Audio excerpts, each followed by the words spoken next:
Association for Sustainable Agriculture, Pasa. This is the last of our webinars related to marketing, and it's supported by a special block grant from the Pennsylvania Department of Agriculture. You can learn more about PASA's upcoming events on our website. My name is Tracy, and I have been working with PASA over the last several months on this grant.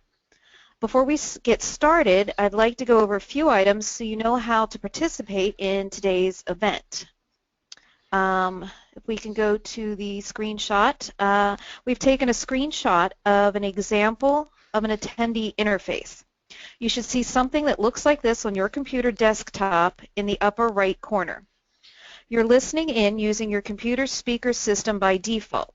If you would prefer to join over the phone, just select telephone in the audio pane and the dial-in information will be displayed.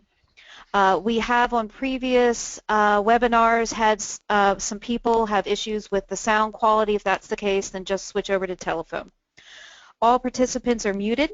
We did have a few participants who had some audio issues, so like I said, just revert back to telephone. You will have the opportunity to submit questions to today's presenter by typing your questions into the questions pane of the control panel. You may send in your questions at any time during the presentation. We will collect these and address them during the question and answer session at the end of today's presentation. In the event that we do not have time to address all the questions, we can follow up via email as well.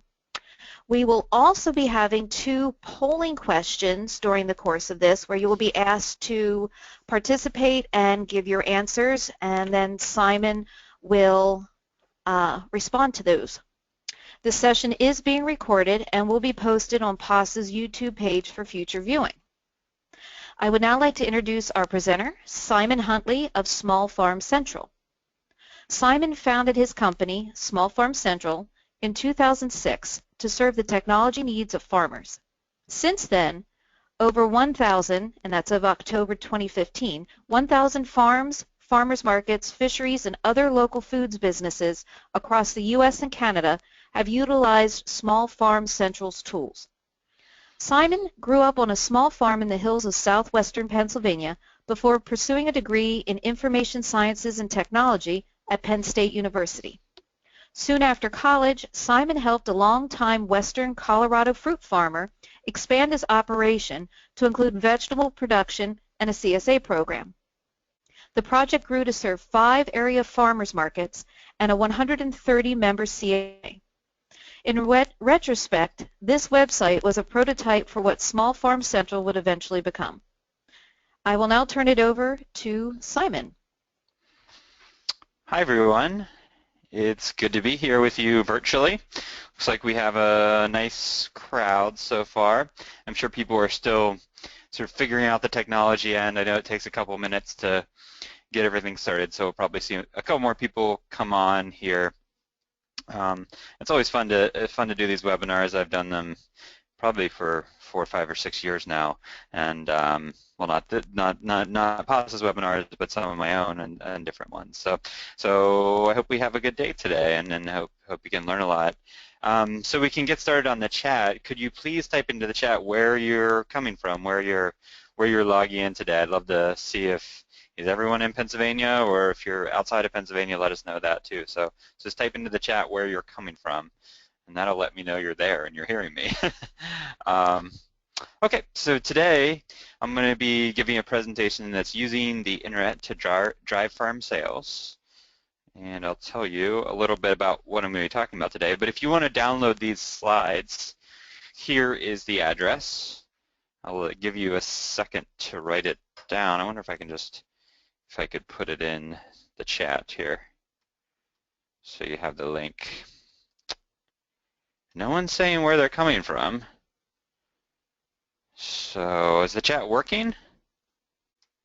Simon, I think everybody's typing in their answers in the question box. I have people coming from, yes. Okay, I see chat. I don't see a questions box. Let's see. Huh. We have Pottstown, Pittsburgh, East Berlin, Jamestown, New York, Mount Vernon, Indiana, Lancaster County. We have Utah, Great. Often, Yeah, it's funny. West I don't Virginia. see the questions. I have like a chat that looks like it's just going to you guys.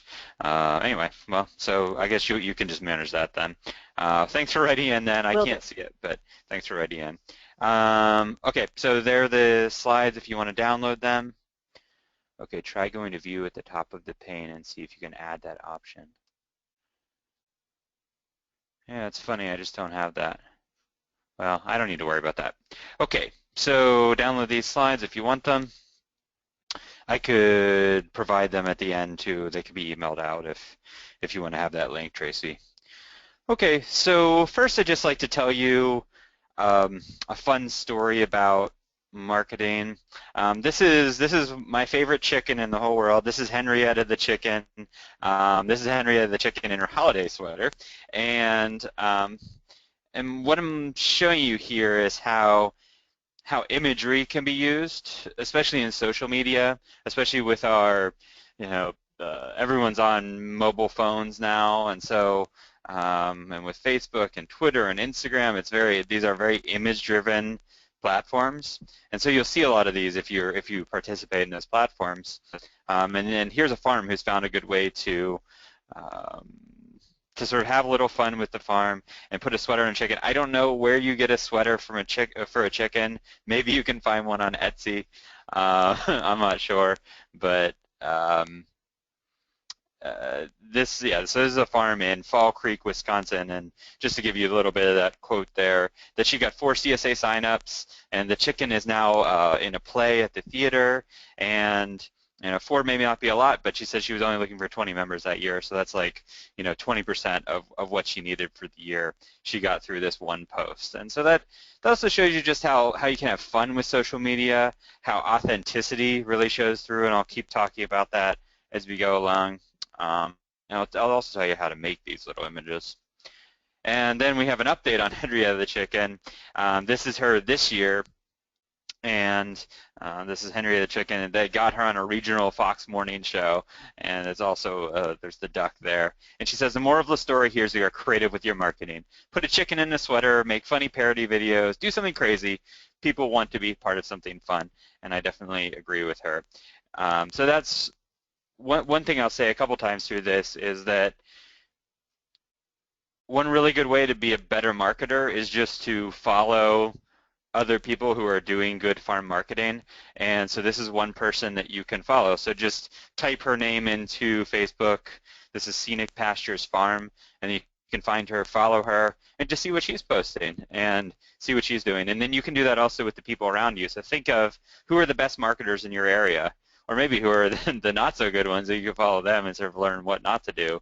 But more than that, I would encourage you to follow the really good ones, and that's a way to get better over time. Okay, so yeah, so this Henrietta the chicken is a hit in Wisconsin, just so you know, she's a star.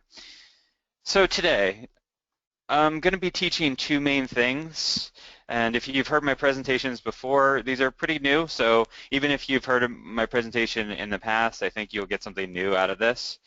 I'll be talking about the customer funnel, which is a marketing concept, and of how we take someone from just knowing that the market or the farm exists all the way down to buying and repeat sales and everything. So just a way to think about where people are in the relationship with your farm.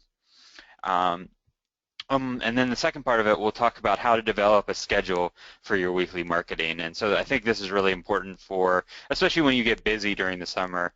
I try to have everything in my presentations be really farm focused, and I know what happens on all of your farms is that you have really high hopes at this time of year to do better with your communication, do better with your marketing.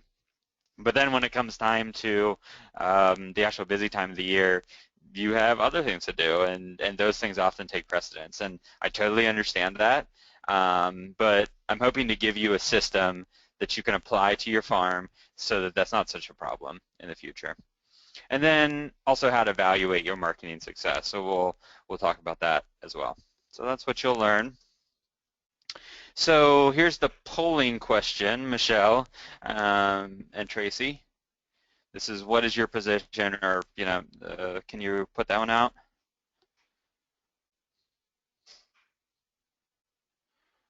So is it going out? I don't know.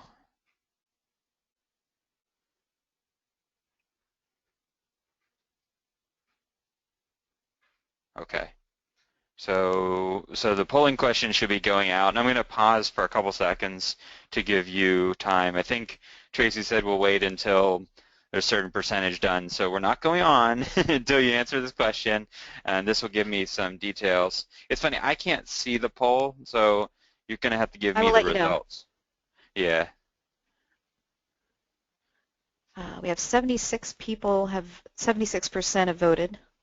Okay. Well, that's great. You're really on board if we got 76% already. Okay, we're at 80%. So it looks like 66% are farm business owners, 12% are farm business employees, 10% are market managers, 7% are non-farm local foods businesses, and 17% are other. Okay. And we So don't I have think any we can detail close on what that. other is, right? No, if Okay, that's if fine. people want to send that in under questions, we can. Yeah. So it was almost 80, over 80% were farm business, either farm employees or farm owners. So that's good to know. And we have some market managers. Okay, so that's good. And what I really should have asked too is how people market themselves. Is it through farmers markets? Is it small scale wholesale? Is it CSA? But I'll sort of speak to all three of those. So my one of my essential questions that I'm thinking about these days is how do we turn occasional customers into committed shoppers? And this is really important for, I'm thinking here especially about farmers markets. One of the neat things about CSA is that you sort of, if you're selling via CSA, you've maybe already solved that to some extent because that's what the CSA model exactly is. Um, and yeah, so, but the idea here is that you have these occasional shoppers that are coming, say, 2 to 3 times a season, and they're interested in local food, but maybe they haven't really made the switch to shopping as much as they can at farmers markets. And then you have the people who buy local food all the time, and they're going to the farmers market and they're spending $50 or $75 every time they come, and those are your great customers, and we really want to keep them happy. But with those really committed customers, we're not really going to be able to increase the amount of sales that they're going to, or the amount that they're going to buy. They're already sort of at their limit, and they're going to keep coming probably no matter how you communicate with them.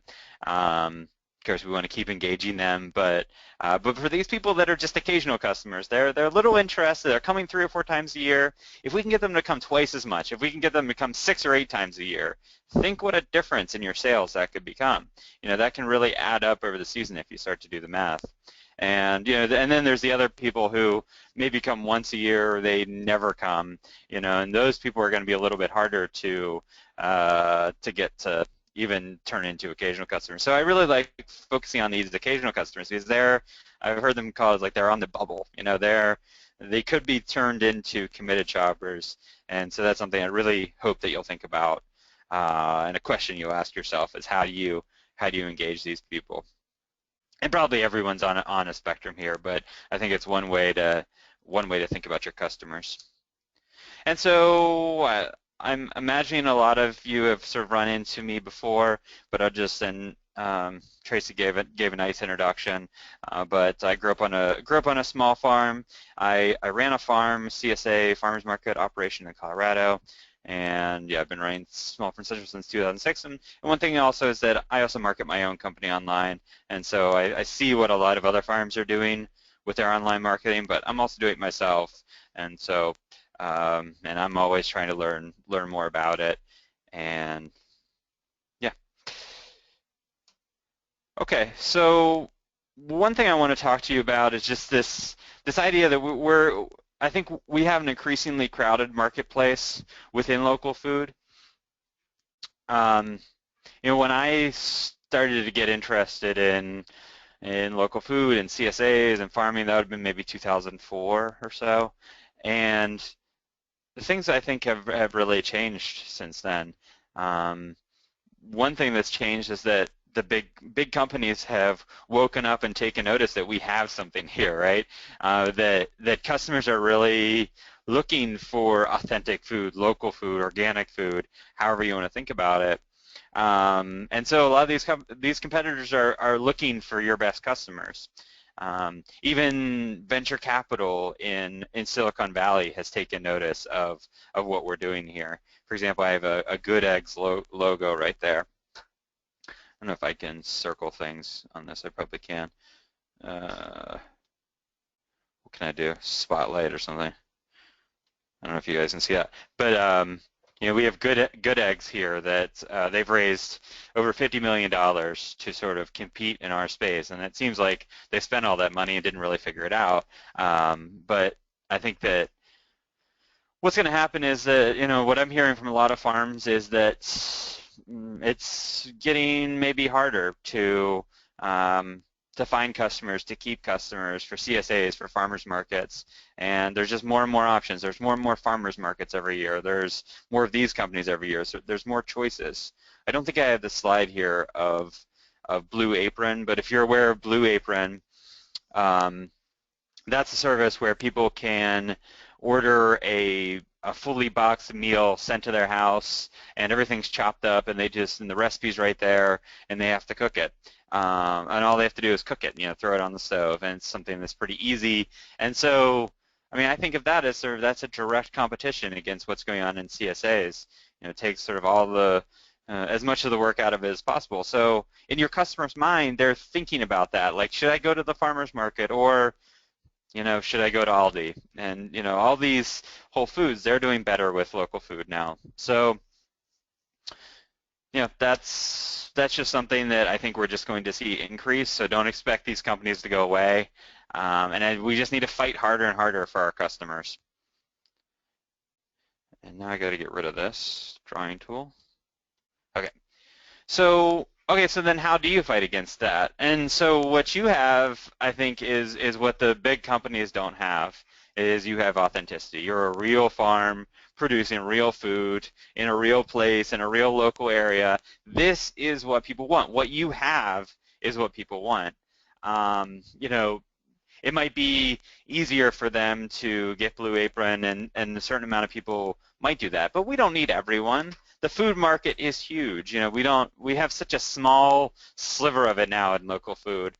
So we still have a lot of room to grow in local food without trying to compete against like Walmart and all that. So so these are just some stats from an A.T. Kearney study that I found encouraging. 34% of customers are willing to make a special trip to buy local food. 2 out of 3 said they'd be motivated to buy local food if they were notified of in-season promotions. 22% said they were willing to pay a premium for local food, with women and younger generations even more. So you have something that people really want, that people are willing to pay more for.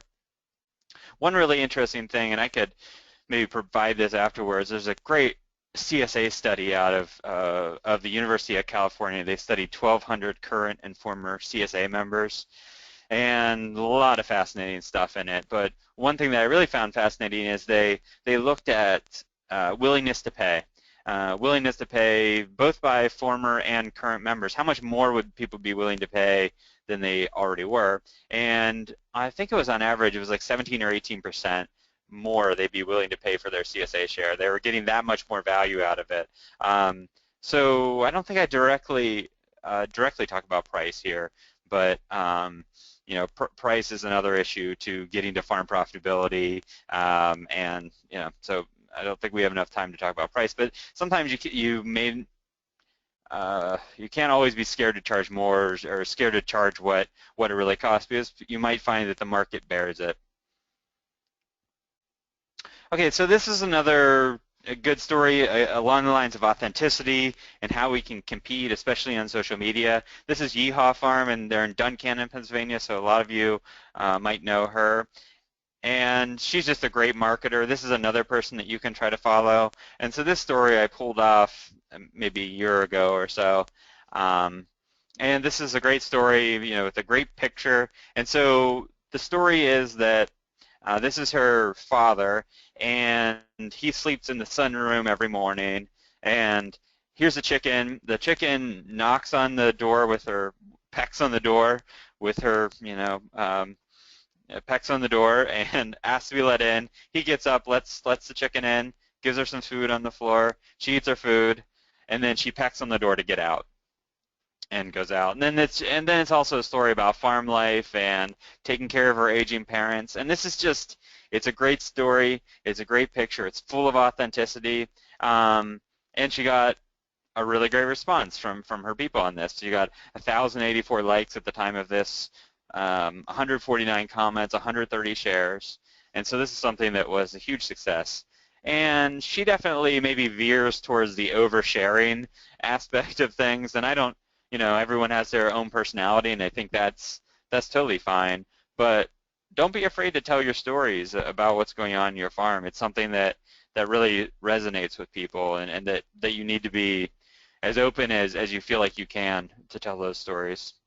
It really can be successful over time. But yeah, definitely follow Yeehaw Farm on Facebook, and you'll get an idea of what she does. She's great. She's a good example to follow.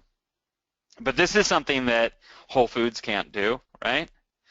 Good Eggs can't do this. They can't tell this story. And this is what really engages people. Is in the end, they're coming to your farm not because it's easy. We're never going to beat the grocery stores on ease. Um, you know, they're open, 18 hours a day, 7 days a week, and your farmers market is open 3 hours, 3 hours a week. You're never going to beat them in that. You're probably not going to be able to beat them on price. But you can beat them on story, and that is what people are looking for. They're looking for authenticity and story and experiences. They're looking to be able to tell a story, while they're eating the food. And so, that's something that's free for you to provide, and that's the beautiful thing about it.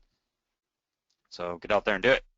Um, this is, I'd like to provide interesting statistics during these presentations, and this is just an interesting one. Again, on the price aspect, is willingness to pay for local food, a percent premium.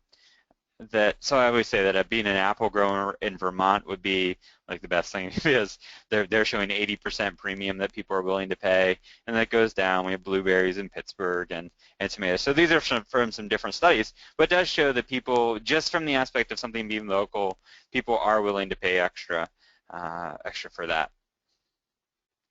But you got to tell that story if you want the premium, right? I mean, yeah. So I'll talk a little bit more about that.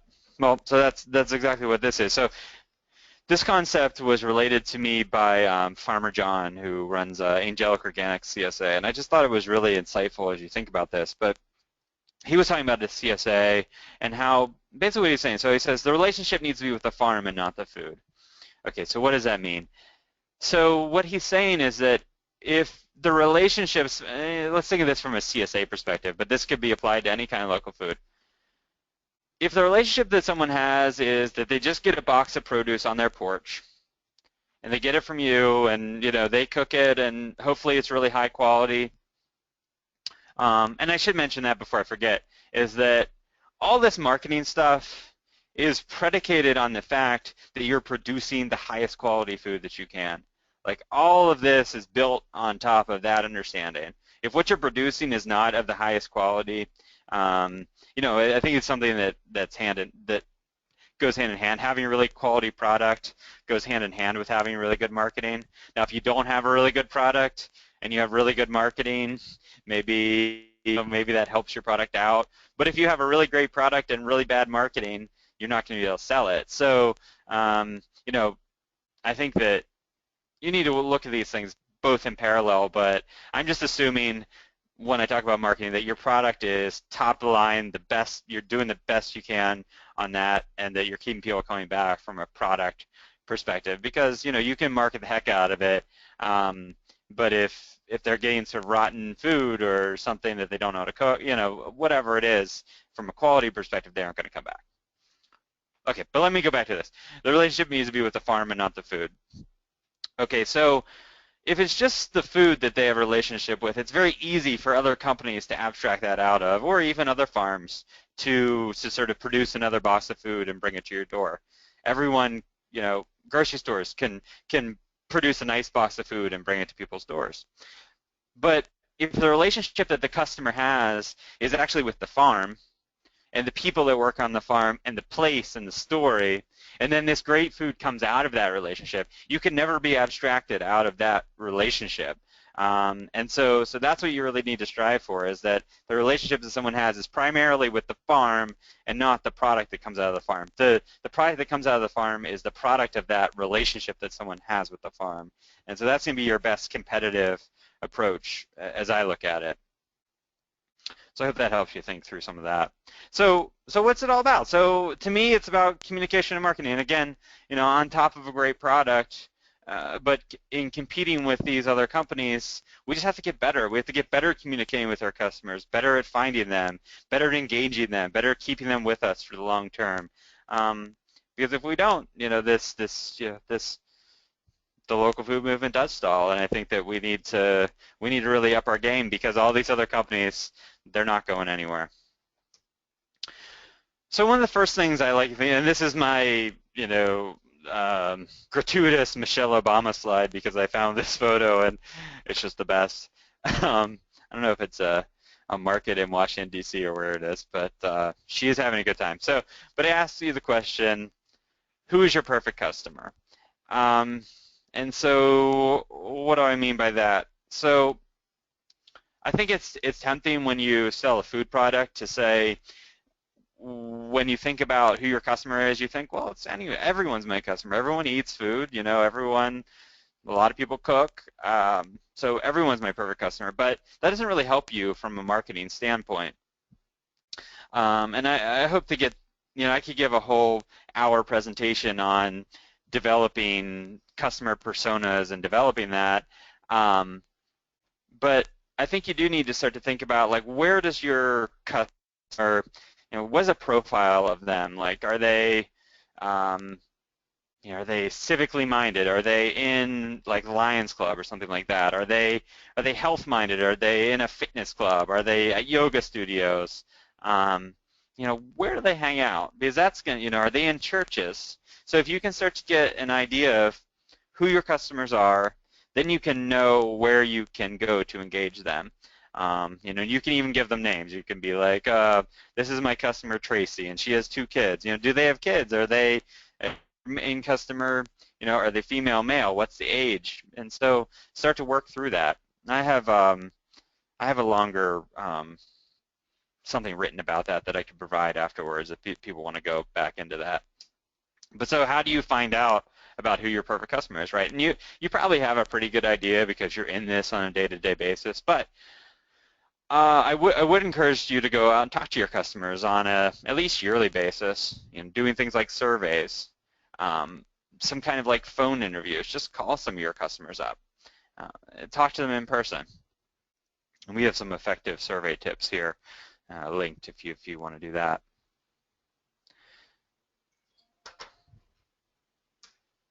Okay, so that was just a short thing on how to identify your customers, but this next concept I hope will also illuminate some of that as well. All right. So the customer funnel. So I'm going to take you all the way through this, so don't be intimidated by looking at this. But what the customer funnel does, this is a marketing concept just from more general marketing, not just from farm marketing, but this helps us think about how people go from being totally unaware that your business exists to being aware of your business, all the way through to buying from you and then telling other people about it and buying again. And so I'll guide you through each one of these steps and help you think about this. But in each step of the funnel, we think about how does the customer get to the next step. So how do they go from um, really unaware of your farm, like what are your sort of outreach campaigns? That's marketing at the top.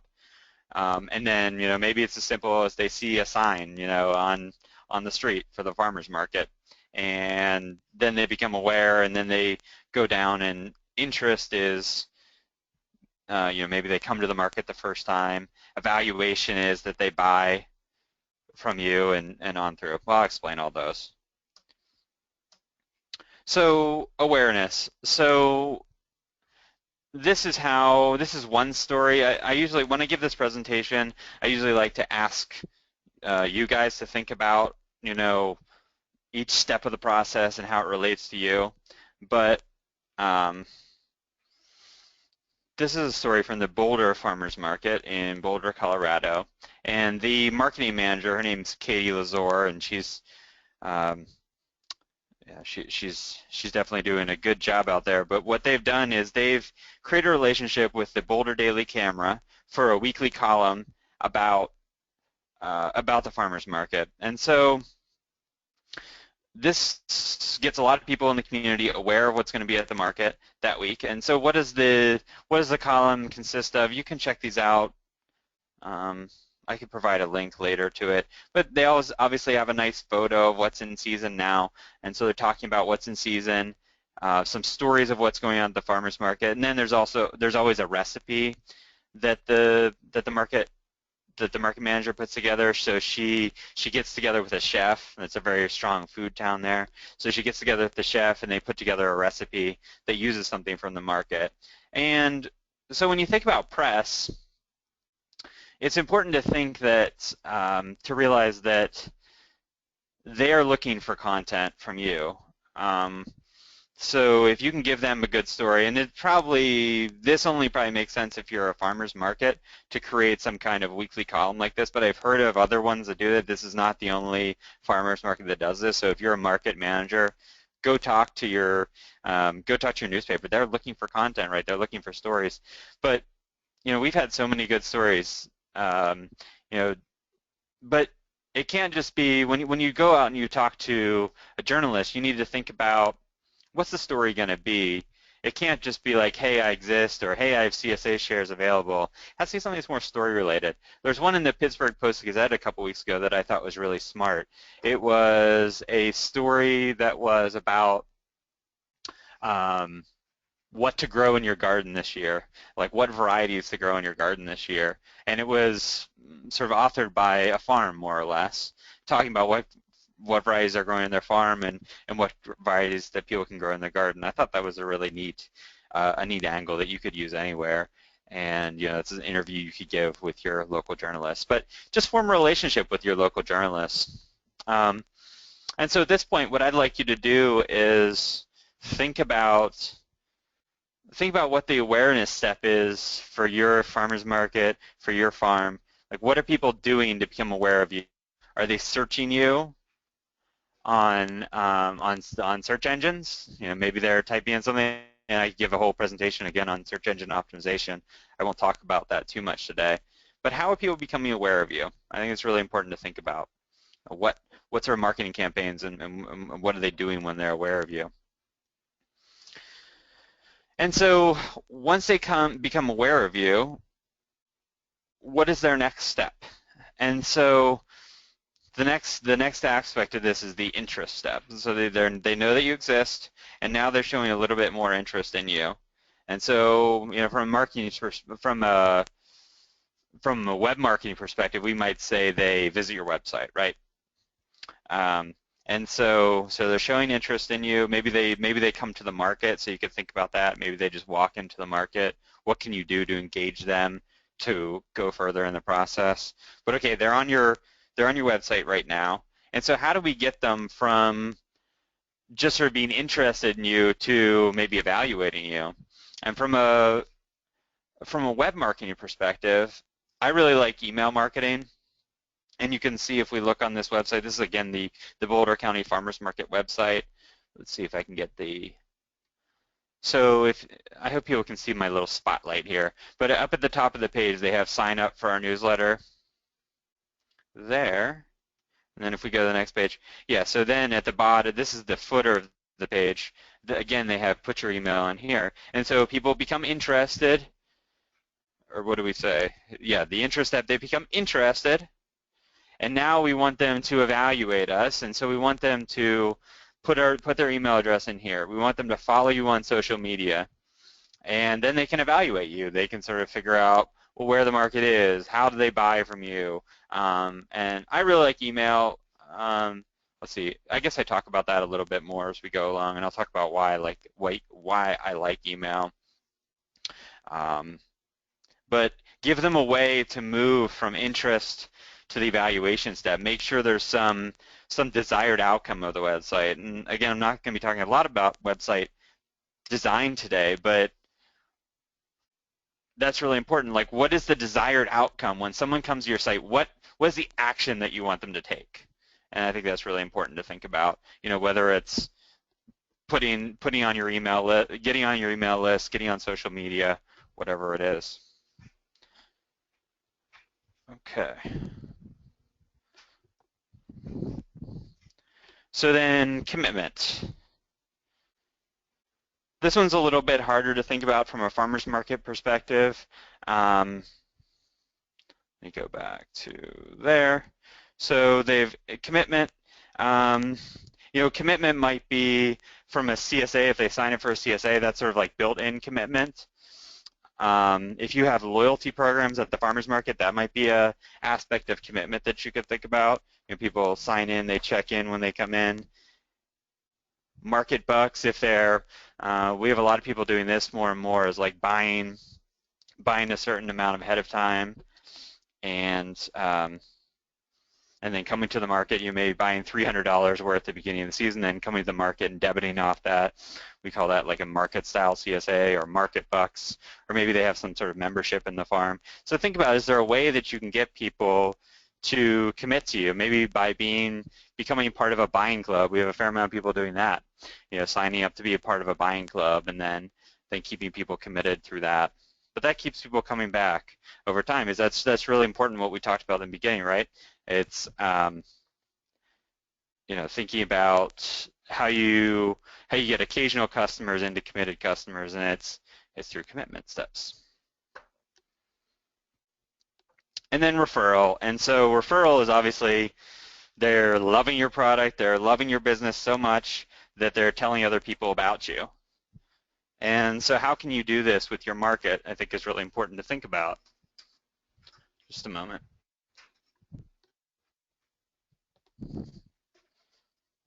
You know, you have word of mouth, and so that's going to happen by itself. And you know, you have sharing on social media, and that's really important when we think about social media, is to optimize yourself for sharing, optimize your business for sharing. But how can you increase the word of mouth of your business? You know, you can assume that a certain amount is going to happen with a great product, but you can give a discount to people if they tell other people about you. That's one way to increase word of mouth. Or I think it doesn't always have to be a monetary thing. It can just be that you're telling people that it's important to get word of mouth. So you say to people as they buy from you at the market, say, we really appreciate your business. Will you think about telling one other person about the market today? Or will you think about, sorry about that sound there, or will you think about bringing someone next week? And so really making sure that people understand that you want more business, and that you have to ask that from people. People might do it to a certain extent themselves, but make it part of your practice to ask for more business, more referrals. Okay, so that's the marketing funnel. This is the point where I'd ask you if you have any questions about what the marketing funnel is. Tracy, do you see any like pertinent questions about the marketing funnel? Here I am. Well, yes, I have one that says, I like the idea of getting close with the local news media, i.e. community interest articles in the newspaper. What do you think about that? Yeah, that sounds good. I'm not exactly sure, you know, what the question is. I think that you just need to go out and you need to talk to the journalists, talk to the and see what they're looking for, and just form a relationship with them. and maybe pitch some kind of story. Like I said, I've seen a lot of, I try to sort of collect these interesting ones as they come through. I know there's one that always sort of flabbergasts me. This was, again, a Pittsburgh-based one. But a couple years ago, the Salanova lettuce was starting to come out, and there's a whole big article in the Pittsburgh Post-Gazette about Salanova lettuce and how this was a new thing, and it featured a lot of farmers. And so it was just an interesting, it has to be something that's like story-based like that. Even if it's something that doesn't seem that interesting to you, that might be something that's interesting to the journalist. But they really want to tell your story, so I think you just need to form a relationship and see how that pays over time. I have another one here. What about having contests at the CSA to include recipe contest, raffles with a gift card, essay writing with local schools? That sounds good. I think I would need a little more detail on exactly what they're trying to do. I don't know if they're trying to maybe get more referrals. Is that what they're trying to do? I'm not sure. Maybe we can get more detail on that at the end. Okay, Okay. let me see what time we're at here. Okay, I'll keep going. Okay, so developing a weekly communication strategy. And so what a weekly communication strategy is a way to communicate with people during the busy season. And like I said at the beginning, this is really important because you have high hopes to keep things updated at this time of year, and that's great. But oftentimes when it comes down to actually doing it during the season, it's very hard to do that because you have a million other things going on. And I totally understand that. And so what a communication schedule does is allow you to, just like you should probably throughout your farm, is develop a process. So you're developing a process for what you do on a weekly basis. And what I recommend is that you build a couple hours into your weekly schedule that you're going to spend on communication during the busy season. And I think hours a week is enough time, but what I really recommend is going to your calendar, say it's Monday or Tuesday morning from 9 to 11, and then you put that on repeat for the whole season. So every Monday morning from 9 to 11, that's your marketing time. And I think if you do that, if that's like the only thing you do in response to this presentation, I'll have like, that'll be a win for me. So you could do that now, even if you wanted to. Go into your calendar and put a repeating event every Monday from 9 to 11 as your marketing time. And so that'll give you time in your calendar. And maybe it doesn't happen every week. I understand that. The cows got out on Monday morning. I don't expect you to be spending time on your Facebook posts while the cows are out. I get that. But if it's on your calendar, it'll happen more often than not. And that's what's really important here. And so, yeah, so why develop a communication schedule? Consistency is really important. We might we'll talk a little bit more about Facebook later, but the more people engage with what you're doing on Facebook, for example, the more they'll see your post. In fact, the more reach you'll get to people. And so, or even just from an email perspective, if you start sending an email every Monday, people start to expect to get that, and they'll use that to plan their week. Sorry about that sound again. Okay, so, and then that just keeps customers engaged, and I think most important is it keeps your stress to a minimum. That if you have this schedule in place, you don't have to think about it every week. If it's going to be something that you need to be creative about every week, it's just too much, and you're not going to do it. So I break this up into 3 parts. What to post, what to post, which is like what content you should develop, where to post it, and then like sort of timing as far as how often to post or timing throughout the week. So, okay, what to post.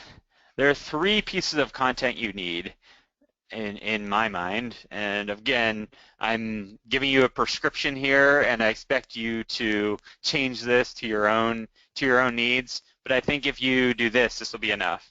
this is your raw material of marketing. So you're going to sit down. So you have this 2 hours. It's 9 a.m. on Monday morning. You're going to sit down and develop these three things. Now the first one, so it's one photo, one paragraph, recipe, and availability. Okay, so what's one photo, one paragraph? One photo, one paragraph, and this is your connecting content. This is how people are going to connect with what you're doing on the farm. And the idea here is that you don't want to be writing 1,000-word, 2,000-word blog posts anymore. That's just not something that's going to be effective in our sort of modern age of social media. Everyone's on their mobile device. So they're just not going to sit there and they're not going to read 1,000 or 2,000-word articles on what's going on the farm. Now, I do think those have a place, those longer form things, maybe sort of like growing practices or, maybe history of the farm. Those do have their place, and that's on your website, in the content areas of your website. So when someone's really thinking about your farm and thinking about buying from you, they can go there and they're going to read the longer form stuff. But right here, we want something that's quick, it's easy to digest. And so I always think that people, just imagine where people are. They're like in line at the bank, right? That's what I think about. They're like in line at the bank. They're like, I can't believe I'm in line at the bank. And so they pull out their phone and they look at Facebook. And that's, that's where they're going to read it. And so they're not going to sit there and read 1,000 or 2,000 words. And so one photo, one paragraph is you pick one photo from your archive or something you did that week, and then you write one paragraph about it.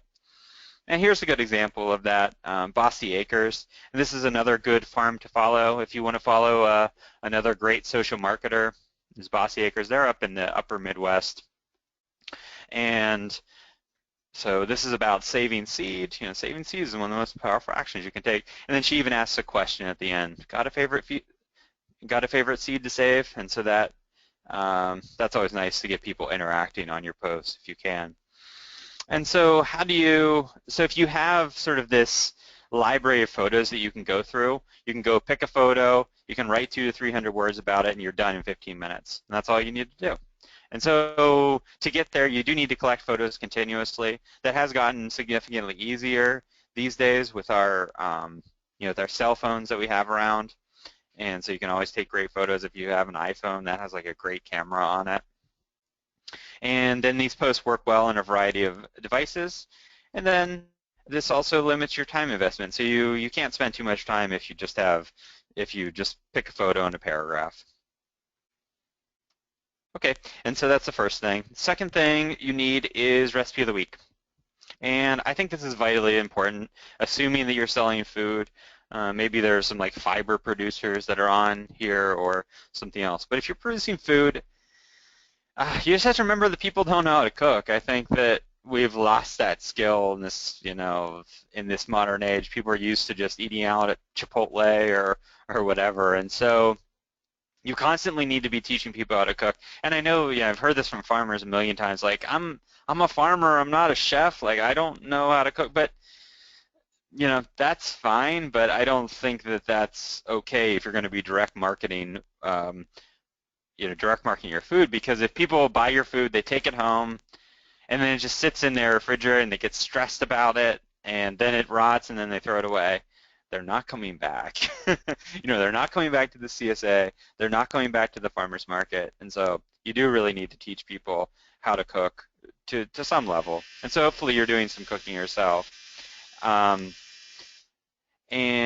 okay, so I encourage an idea that I call substitution-based cooking.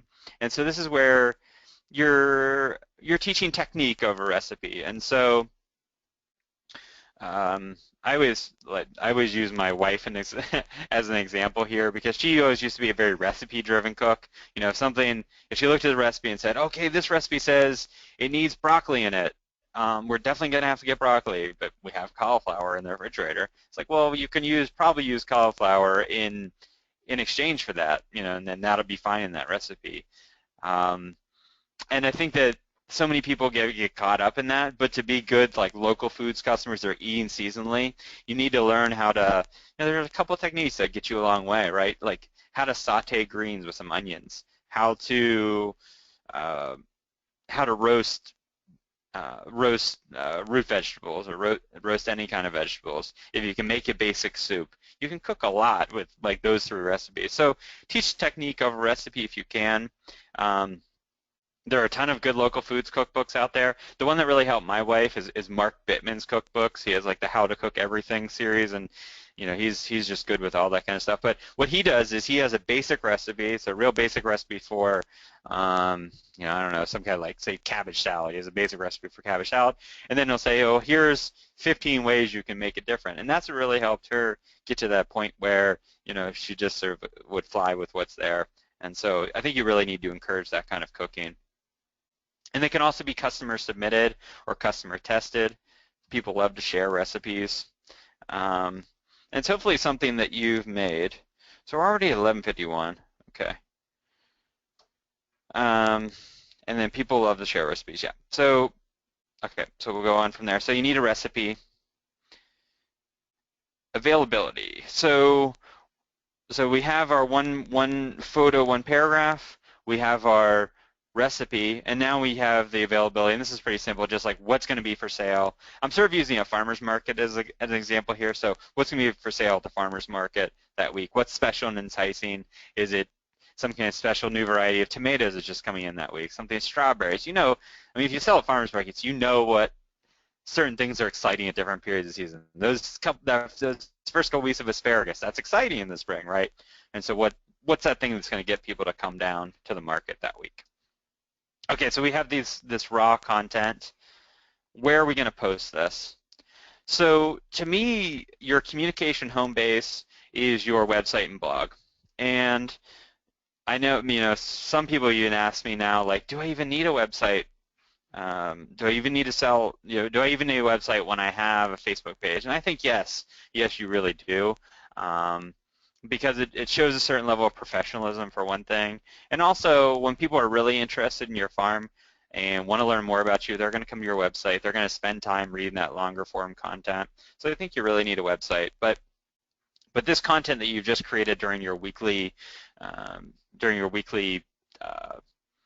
your 2 hours, you've just created that content. Now you create a page on your website, and we can call it a blog, we can call it a page on your website. You don't need to overthink that. If you don't have a quote-unquote blog on your website, as long as it's just a unique page on your website that lists, that you can have these 3 pieces of content on. And then all of your social media posts will link back to this page. And so if your post gets shared or someone wants to learn more about you, they click on that link, they're taken back to your website, and then they can learn more about you. And so this is how we sort of start to close the loop of getting people from being social media into being customers. But yeah, everything needs to go on your website first. Okay, here I have my second polling question. What marketing platforms do you use? Can we initiate that? Tracy, you there? I'm there.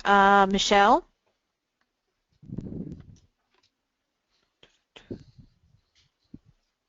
This will just give me an idea of what people are using now. I have probably a pretty good guess on what people are already doing, just based on my past experience. Okay, looks like the poll's open. So again, we're going to wait.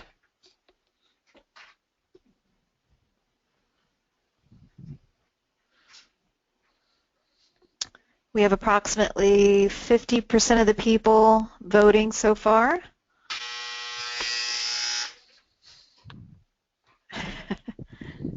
Okay, stop that noise. Okay. We are at about 70%. Get a few more people voting here. Well, it's great that we still have people an hour in. People are still here. That's a good sign. I like that. Thank you for sticking around. This is good. I know it's easy to get distracted when you're on a webinar and emails are right there or Facebook's right there or whatever. So. Okay, we're at 76%, so let's go with what I have here. 71% oops, that just jumped. 69% use website, 69% use email, 81% Facebook, 31% Twitter, and 36% Instagram. Wow. That's high on Instagram and Twitter. Hmm. Interesting. Okay, and then yeah, then a lot of people have Close websites, but that. not everyone. So that's interesting. Um, okay, yeah, I that's think we really can close interesting that stuff. one. Yeah, and that sort of hews to what I normally hear is Facebook is a big one. I'll talk a little bit about that. Okay, so we have our website, and then we have the email list. I'm definitely a big fan of email marketing. I think that if you're not already building an email list, you should be doing that. It's a great next step when someone comes to your website, they put in your email. I think yeah, it's still a very powerful tool. It's not what everyone wants to talk about in the marketing world, because it's, email's been around since the early 90s, right? This is old stuff, but what I would say is, like, at the end of this presentation, I'm going to allow you guys to connect with me. And what I'm going to give you is my email address, right? I'm not going to ask you to, like, Facebook me or something. I'm going to ask you to email me if you have a question for me. So I still think email is like a vital communication tool, and you're able to push it out to people on your schedule. And so that's really important with, like, local food sales, where we need to be able to push things out on our schedule. But to do email marketing right, use a service like MailChimp. There's a lot of other ones, Constant Contact, but definitely don't use your normal email program like with BCCs and everything unless once you get beyond, say, 50 recipients, you need to be using a tool. MailChimp is free up to a certain point. And that's going to give you some statistics like open and click rates. I don't have time to go into that right now, but how many people are opening your emails, how many people are clicking on your emails. I guess it's pretty simple. Um, and then how many emails to send. Send 1 to 2 emails a week. I wouldn't worry. You probably don't want to go beyond, say, 2 emails a week, but that's not too much as long as the content is interesting, as long as the content is engaging, as long as it's relevant to the people that are getting it. Make sure that you're segmenting your lists. Say you go to 2 different farmers markets. You need to have 2 different lists for each, 2 different lists, one for each farmers market, so that you can confidently tell people about that farmers market. And because if you are giving them information about a farmers market that they don't go to, they're going to unsubscribe. And that's a good point. Is don't worry about sending too many emails, because people will just unsubscribe if they don't want to hear from you. And so just I wouldn't do more than 2 emails a week during the season. Maybe, what I've heard is like 1 to 2 emails during the season, and maybe once a month during the off season. Keep people engaged during the off season, definitely. But probably once a month is fine if they're not able to buy from you right then. So that's email list, and I'm going to spend about 15 more minutes, and then we'll still have about 15 more minutes for questions, just to give you time. Um, And that probably, hopefully there's a lot more than 15 minutes of questions. We can talk over email later, or wherever, if you have more questions that I don't answer. So social media, I'm going to have a couple slides here about social media. As I said a couple times, follow great marketers in your area to learn. Choose platforms wisely. So I wouldn't say you want to go out and get, like, if you don't have anything started, get a Facebook account, Twitter account, Instagram account. Don't do it all at once. I'll give you my recommendation if you don't have one, but I think it's better to not do it at all rather than do something and then not update it, because that just doesn't look great. And we do have some tools where you can schedule things on different social media platforms, so maybe it's not that hard to keep, say, a Facebook and a Twitter going, and I'll show you that. And optimize for shares. And so one of the best things that we can do with social media, especially with, this is especially relevant for Twitter and Facebook, where people can share your posts with their friends. Optimize for sharing and for commenting and for engagement, because that's how you're going to find new people, through social media. So social media. However, social media is not a silver bullet. So social media is not going to solve the marketing problems of your farm or your farmer's market. It's definitely a part of an overall strategy, but I don't think it's everything, and it's not, it, it's it, it's not going to fix all your problems from a marketing standpoint. And just some statistics that I pulled. That organic reach for Facebook is down to 6%. So that means that only 6% of the people who like your page see your posts on average. And so if you ever looked at Facebook Insights, that's their statistics platform, you probably noticed that, something like that. Hopefully you're a little bit higher with people engaging more with you. And this is interesting, like we talked a little bit about email lists. So email lists, a good open rate is say in the 30 to 40% range. So you can see that if you just look at that, then that means that email marketing is, 5 to 7 times more effective than Facebook posts. It's sort of interesting, right? And it says fewer than half of all Twitter users visit the site daily. If you're using Twitter at all, you know that posts get buried almost immediately in people's feeds, and I'm not a big fan of Twitter as far as a marketing platform. So let's talk about Facebook. It's the biggest network out there with 1.5 billion users. Can you believe that? 1.5 billion users. To me, that's such a crazy, crazy number. So yeah, so it's the biggest network out there. It's the one that I see when we have 80-some% of people here said they're using Facebook. It definitely seems like the best, you know, the best way to reach the most amount of people, and it probably skews a little bit to an older crowd rather than some of the newer platforms. Say like, Instagram might skew a little younger. Something like even Snapchat, which we won't even get into, or those ones might skew a little younger. So Facebook probably skews a little older. I think the key thing to know about Facebook, if you don't know this already, is that they use what they call an algorithmic feed.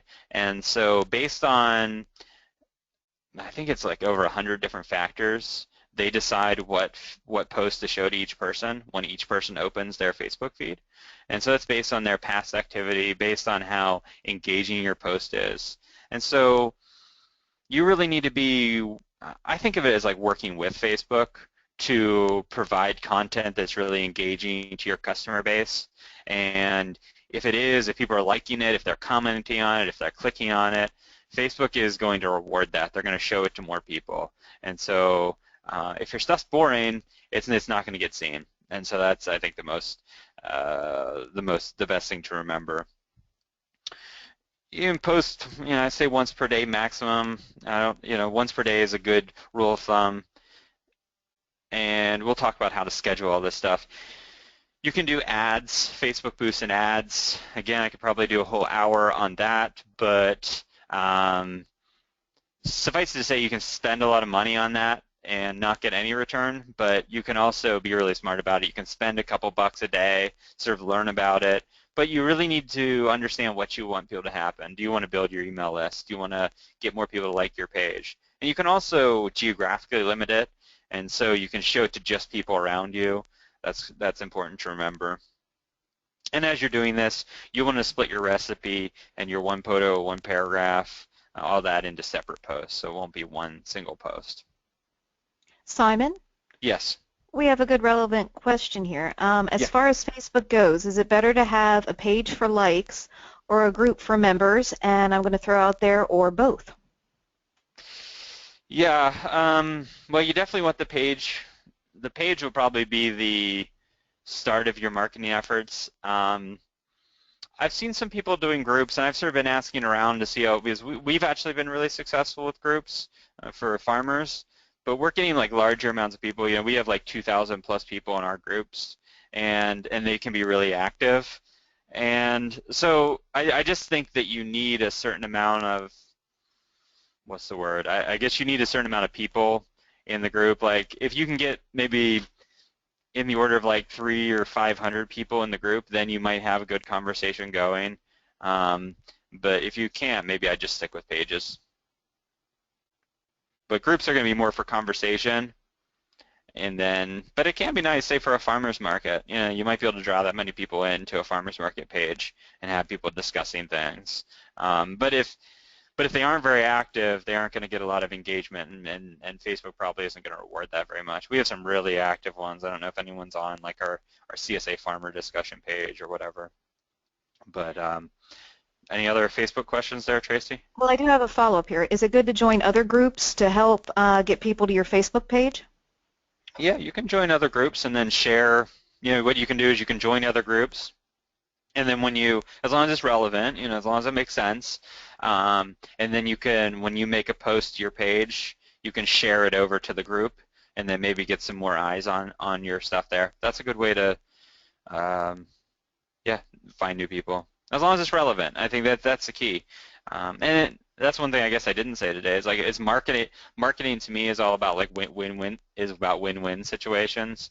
And so, for example, the press thing where the market manager was putting something in the paper every week. That's a win-win situation. And so as long as you can give something people it's relevant to them, it's interesting to them, then that's fine.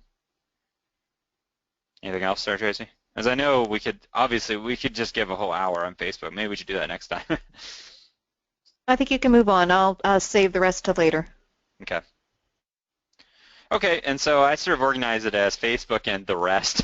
um, if you're not doing anything right now, I think you can just do a Facebook page, and that's going to be totally fine. But if you want to do some of these other things, maybe you can do that if you really enjoy them. I've seen some people be really successful with Twitter, some farms, but the farms I've seen be really successful with Twitter love it. They're sitting on their tractor like tweeting, and they're replying to people. Twitter especially is a very interactive platform, and you really need to be talking back to people and forming new relationships and everything. And so that's only going to be good if you're spending a lot of time on it. Pinterest, I really haven't had a whole lot of people have success with from a marketing perspective. I've never had someone say like great story, though I know some people are using it for like recipes. Instagram, now I was surprised, it was at 30-some% said they're using Instagram. And so Instagram does seem like it's really coming up, especially in the last year. I've seen lots of engagement on Instagram. So that's one you could think about. Maybe do Facebook and Instagram. As you have, a very visual, farm life sort of lends itself to photos, right? And that's a great thing about it. And Instagram especially is a very photo-driven platform. I think they all are. And then Twitter, as I said, things get buried quickly, so you can post up to 3 times a day. That's fine. And I'll talk about how to schedule all this stuff. Are there any questions on this in there, Tracy? No. Okay. So I almost hesitate to put this slide in here, but I feel like I need to mention it. Because I'm saying I want you just to spend 2 hours a week on all this stuff, and I don't want you to, I don't know, I don't want it to overwhelm you, but some level of responding, liking, just watching things on social media, just being a part of that conversation it is social media, not just it's not broadcast media, right? That will greatly increase your success, but it does take a lot of time. So one way that I've gotten over this is I never really want to do that before. I'm the same way as all of you. Like, I have a million other things to do. I don't have time to be tweeting and liking, and I definitely feel that way. But what I sometimes do is I just say, I'm going to spend 10 minutes on this. I'm going to spend 10 minutes going through my Twitter feed. I'm going to spend 10 minutes going through Facebook and just responding to people and seeing what people are talking about my farm or my business. And so if you can actually do a lot in 10 minutes. And so that's one way to do that. So we were talking about this 2-hour thing. So if you finish everything in your first hour and a half and you have like 20 minutes left, you can spend 20 minutes being on social media, and that will, people like being responded to by the businesses that they're reaching out to. And so if you can do it, if that's too overwhelming for you, that's okay, I understand. Text messages, this is a little bit of a new sort of a new frontier that we're into these days with a product we call FarmFan. And you can do this a variety of ways, but we find that text messages are really good for farmers market sales. It's that last step to getting people down to the market. People read text messages really fast. I'll give you an opportunity to check out how texts work as a marketing tool. So this is just a little experiment. If you want to text your email address to this phone number, then I'll show you how this works as a marketing tool. I'll give you a second to just write down that phone number. But just text your email address and nothing else, and it'll work.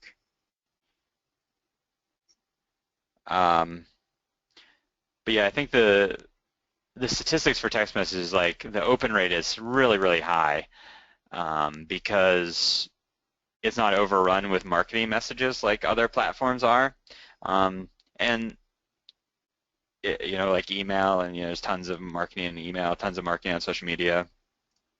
Um, but texts are a little different, and they're read really fast too. So I'll assume everyone got that. It's 412-201-0718. Okay, and a couple more minutes. I know I'm like going through this fast now. A sample schedule. This is how we would schedule things out throughout the week, assuming a Saturday farmers market. Let me get my spotlight. So here's the Saturday farmers market, and so you just adjust for whatever the big day on your marketing calendar is. So this is sort of putting everything together. And I'm not suggesting that you need to be doing these things. What we're going to do is I'll show you how you can actually schedule these things ahead of time. So you'll schedule everything during your Monday marketing session, and then everything will go out during the week.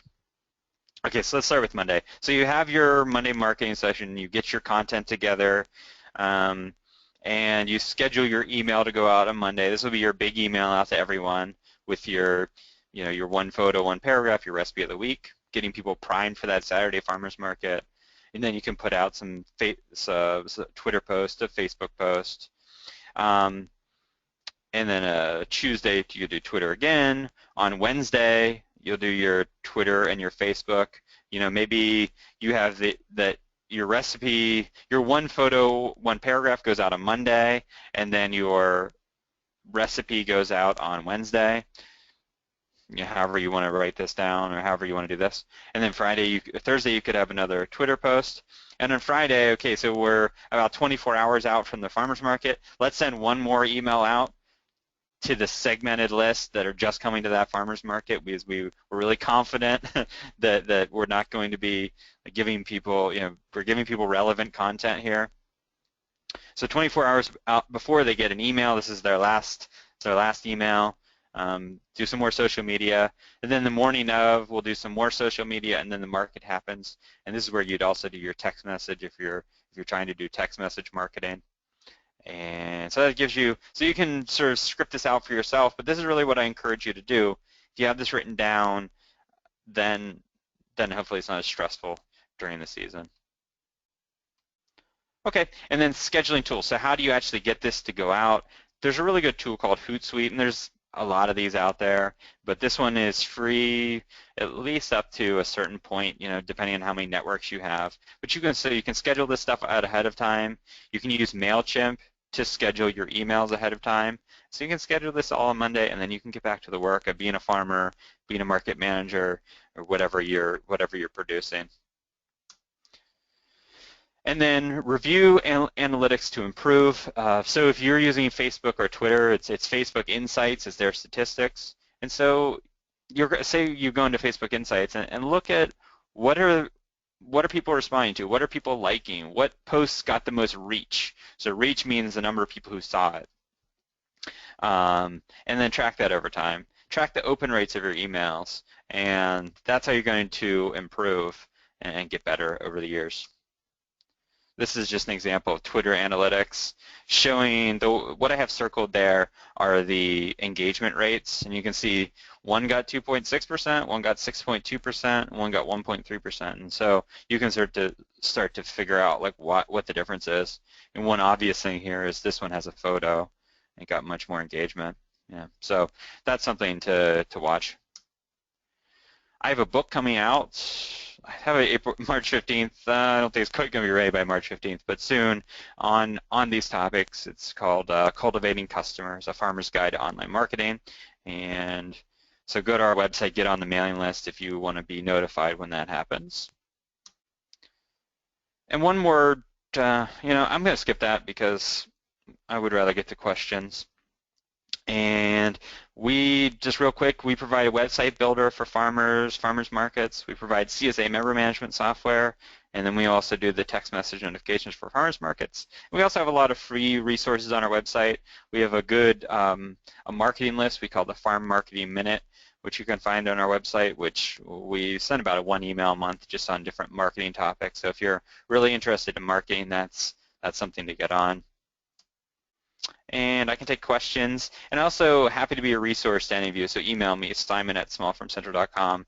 We can schedule a call I'm especially for Pasa members, Pasa's been my home organization since I've started this business, and I really appreciate all the support that Pasa's given me. So I'd love to give back to any Pasa members, and so we can have a phone call or we can email, and just know that I'm committed to your success. I mean, I hope that's like a subtext to all this is that I grew up uh, on a farm, but that was sort of more of a hobby farm that didn't make you know that didn't make a whole lot of a living on it. So as I got interested in farming, I'm really interested in how do we create economically viable farms, and part of that is good marketing. And so I want to help you be successful in what you're doing. So let me help you, and I'm here to answer any questions.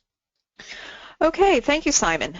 Just keep in mind that as we're going through these questions, you can still submit questions.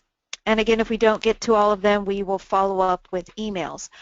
Simon, one question that we were getting quite a bit has to do with, do you have any recommendations for website hosting, for website building platforms, and for website platforms that allow you to also include a blog? Yeah. Um, yeah, things have changed a lot in that sort of website world since I started doing this. It'll be 10 years this fall, and that's what we started with is a website builder for farms. And so you could definitely use our website builder. I think it's very good. It includes a blog, includes email marketing, includes a lot of these things that I'm talking about today. But there are a lot of new options out there. There are things like there's ones like Wix.com, there's Squarespace, which you may have heard of. There's different WordPress. WordPress can be a good platform to check out if you want to try to do it yourself. Um, if in general, it probably doesn't make sense to hire. You could go out and like hire a designer to have someone develop something from scratch. I don't think that makes a whole lot of sense anymore unless you really have specific needs.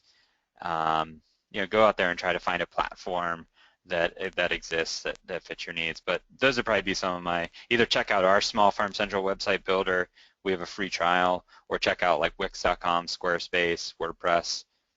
I mean, again, we could give a whole hour on that, but those are some starting points at least. Okay, we have somebody that commented, as a media company, we've gotten a lot of success with working with multiple farms to create a series of stories of different farms. We'll run a series of similar stories with different farms, usually that attend the same farmers market, and newspapers generally pick those up very quickly. So, do you have any comments on that? Sounds interesting. I'm not exactly sure what the model is there or if a farm would be able to replicate that, but I mean, one thing that's interesting about that I've seen with press releases is sometimes if you put together a press release and send it out there, sometimes, especially the smaller papers, will just print it. They'll just print it right. They'll print your exact text from your from your press release. But I think you do need to, for success, long-term success, I think you need to create a relationship with the journalists involved. But yeah, I mean, that's an interesting story. I just need some more detail. It sounds like a good example people could perhaps follow. Another comment here. Field videos are always popular. Just taking a short video while you're in the field or the market and posting it to YouTube. No editing required, particularly since Facebook autoplays videos. It tends to get people's attention better than iPhone pictures. What are your thoughts on that? Yeah, that's great. Yeah, the computers in our pockets now that are called iPhones and Android devices, they take great video too. That's great to remember. Yeah, you can post it unedited. One thing that I've heard is that if you post the video directly to Facebook, it'll get better play than if you post it to YouTube first and then put the link. So you might want to consider just directly uploading it into Facebook, or at least trying both and seeing which one goes better. But yeah, video, if you can do that, that's great. Okay. A key photo with key buzzwords helps. Agreed. And I think I'm going to add on to that. What's your experience with tracking, and what key buzzwords do you think are popular right now? What helps drive the traffic? What words? Key buzzwords.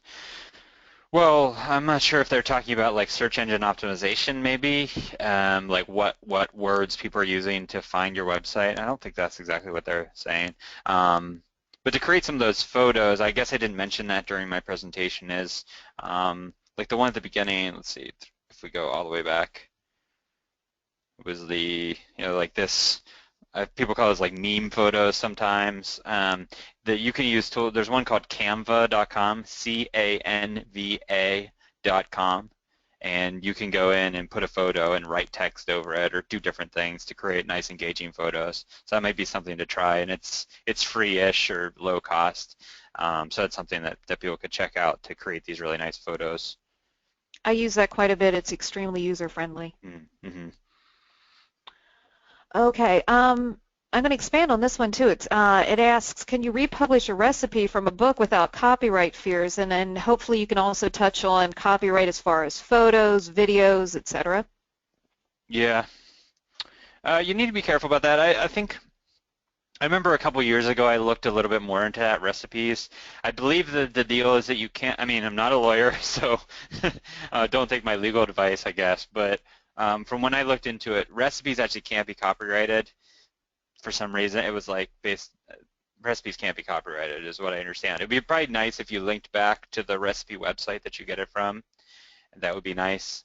Now, photos you could have a problem with. Definitely make sure if you're using someone else's photos, make sure you have a license to it or it's free. You don't want to just go on like Google image search and pull off random photos. It's been a couple years now, but we've had multiple instances where some of our farms would do that. They would pull off images off who knows where, and then they would get like a cease and desist or like a fine thing. They had to end up paying like 400, 500, $600 to this company. That was, I don't know. It's a whole. So watch out on that. If you're using you might, if you can buy stock photos if you need stock photos. Hopefully, most of the photos you can take yourself, though. Okay. How valuable do you think Facebook is if you're not paying for it? I know you touched on this briefly, but could you go in a little bit more about the paid promotion options? Yeah, I mean, obviously, Facebook is pushing people to pay. Um, so if you don't want to pay, you have to try even harder to be engaging. I think that's the key. Is in the end, what Facebook is looking to maximize is user engagement on their site, and so if you provide that to them, they want that. So, but yeah, if you want to reach 100% of the people who like your page, you're probably going to have to pay for that. Um, so. It's just something that you need to experiment with. But I think if you do go into the paid advertising area, I think it's important to remember that you need to have some metrics for success. Like, what does success look like for you? Like, what do you want people to do? Do you want them to sign up for your email list? And that's one thing why I don't really love the social platforms, is because once someone likes you on Facebook, there's an intermediary between you and your customer, and that is Facebook. And Facebook is a publicly traded corporation that is looking to maximize profits of their shareholders. And so they're probably going to increasingly push people to pay to play. But once you have someone's email address, then you can send them emails, so that's something that you always have, or like set their text message number. You can always, so yeah, I think over time probably more and more are going to have to pay for it, but that's something people are going to have to experiment with themselves. Well, that leads nicely into the next question. We have somebody asking how you feel about personalized email messages work well to a targeted market. I'm going to assume that's opposed to just generating batch emails.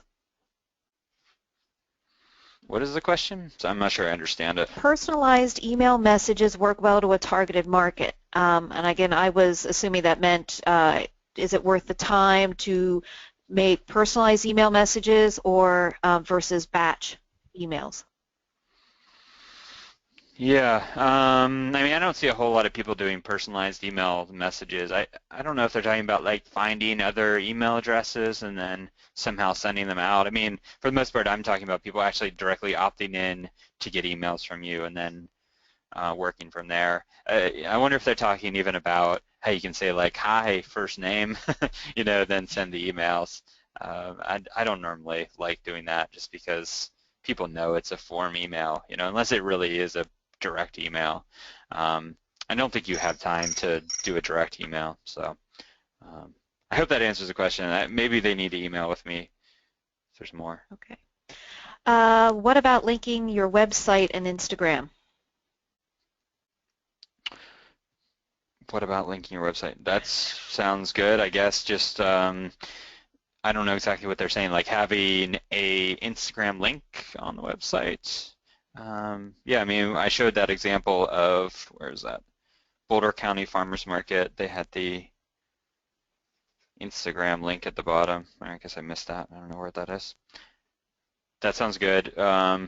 And that's another way to just keep your website fresh, is you could put your social media feed on there. I know a lot of people put their Twitter feed on there, and I'm sure you can do the same thing with Instagram. So that may be what they're saying, like put a little Instagram widget on the website so that automatically updates when Instagram is updated. So that could be a way to keep things fresh. Do you have any sources? We have some people that are not sure how to use Twitter or Instagram. Any recommendations where they can go to find out more information? Yeah, I mean, I don't have anything that's farm specific. I'll have to look. I did a course last year on some of these topics. I could look if we can include that in the follow-up email to this. But if you search Google for like how to use Twitter or something, there's going to be a million things, and just the top one or two are probably going to be pretty good. So they'll just give you a basic idea how to use it. In the end, a farm's not that different from any other small business when you talk about marketing. So those resources will work for farms as well. There will be a companion guide to this series of webinars available a few weeks after we actually post the recorded webinars, and there will be a long list of resources at the end of that. So just make certain that you check back at Pasa's website for that. We have a couple of questions about pertaining around this whole idea of scheduling and curating content as opposed to responding spontaneously, I guess, to events like certain things that occur during the week. How do you balance that idea of curating and collecting information and scheduling versus that spontaneity? Mm-hmm. Yeah, when I'm teaching this stuff, I'm just assuming to teach this this sort of schedule that reduces the stress on the farm, and so this schedule is making sure this is a good groundwork for making sure there's a good flow of information out to people, and that they can find it where they get it throughout the week. So if you have all this stuff scheduled throughout the week, and then you are inspired by something you see in the field or whatever, I think you should post those things, because that's going to be those really time-specific things. That's going to be something that engages with people, and so that can just go, I think, right on top of this communication strategy that I propose here. I don't think those two have to be mutually exclusive, but the strategy is like the groundwork, and then anything on top of that is gravy. Okay. The business pages seem really hard to figure out over the normal Facebook pages. How do you get people to follow your business Facebook page? Well, I'm not aware of a difference between I'm not sure what they mean. Maybe they mean between like a personal page versus a business page. I'm not really sure. Yeah, that person may just have to email me. Okay. If I need more detail there. I feel bad that I'm saying that about so many of these questions, but it's hard to know. Yeah. What what was the photo software you mentioned? Oh, Canva.com. Oh, so that was answered. How do you directly upload to your, oh, that's a follow-up. How do you directly upload to your business page and not personal Facebook page? How do you upload? Well, you can just go into you log into Facebook, and then on the left side it'll show your pages. You just click on that, click on your page name, and then you'll be able to post as the business rather than yourself. Okay, we've had a request for your 3 most important marketing tips that help save time. 3 most important marketing tips that help save time. Only 3. um, well, in relation to what I've given today, I think it's just all about knowing what you're going to do ahead of time. And so it's not that you're like recreating a strategy from scratch every week. And so if you sort of know what the steps are, in these 2 hours that I propose, then that's the biggest thing that's going to save you time. Um, and then using the scheduling software, so everything's just going out without you having to touch it. I think that's really important. So you're not waking up every day thinking, okay, what am I going to post to Facebook today? It's done. You can concentrate on the other things that you have to do. That's 2. Stop there. Okay, we have a comment here. Podium is a good step-by-step guide for using all social media platforms. Are you familiar with that? I'm not. Okay. Let's see. We're getting down to the last of the questions here. I want to make certain that we're not. Simon, can you speak to the specifics about when developing a shopping option on your web page? Are you familiar? Are you comfortable with talking about shopping carts and payment? Yeah. Yeah, and actually at the Pasa conference this year, that's what I presented on. Is I gave about 45 minutes on on online shopping platforms. Yeah, I mean that's such a broad topic. Let's see. I mean, so it sort of depends what you're trying to do. I think when I had given this presentation, I broke it up into 3 different ideas of things that you could be selling as a farm business. I had what I have like shipped products, like if you were selling, say, jams and then shipping them anywhere so people can come to your site and buy them, or I don't know, something like that. Buying clubs that might include farmers market pre-orders, some kind of like weekly ordering kind of system. I call that a buying club. And the third would be CSA sales. And so those are all going to be a little different depending on what they're really doing. Through our platform, we do provide a shopping cart option. If people want to do that, they can run buying clubs, they can run ship sales, and we also provide CSA options. And so I'd really have to get down dirty and understand what they're selling to give them a good recommendation. But there are bigger platforms like one like Shopify, BigCommerce. Those are some if you're looking to build like a really robust store. But I would say it's going to be difficult to develop a store that's going to sell to a national audience. You're probably going to have to develop some product that's really specialized, maybe that people are for on Google or something. But if you're doing buying clubs, that's something that can work. I've seen a lot of people make that work in a local area. Okay, we have a person asking, how do I find local email addresses in order to build a database of emails? So what are your suggestions on collecting and finding those emails? Yeah, I mean, you're going to have to hopefully get people to your website somehow, and then a really standard way of that would be through some kind of search engine optimization. So, and I'll include a link, Tracy, at the end. When we send out the resources, I can include a link to my search engine optimization piece. But so maybe people are searching search terms that your farm might be relevant for, and so we draw people in there, and then we get their email address on your website. And if you can, one thing to say about getting email addresses is if you can think of something that you can actually offer to the customer for their email address, that's nice. Rather than say, hey, join my email list. No one needs more emails, right? No one wants any more emails. I'll tell you, I definitely don't. But if you're offering something to them, if you say, hey, sign up for email list and you'll get a coupon, or you'll get, maybe tell them what they'll expect. They'll expect one weekly story from the farm, or just give them an idea of what they'll receive, or give them a little, we do this with our stuff, like sign up for an email list and we'll send you this free report on CSA farms or something like that. And so if there's anything you can offer to them for their email list, then it's a much more engaging offer.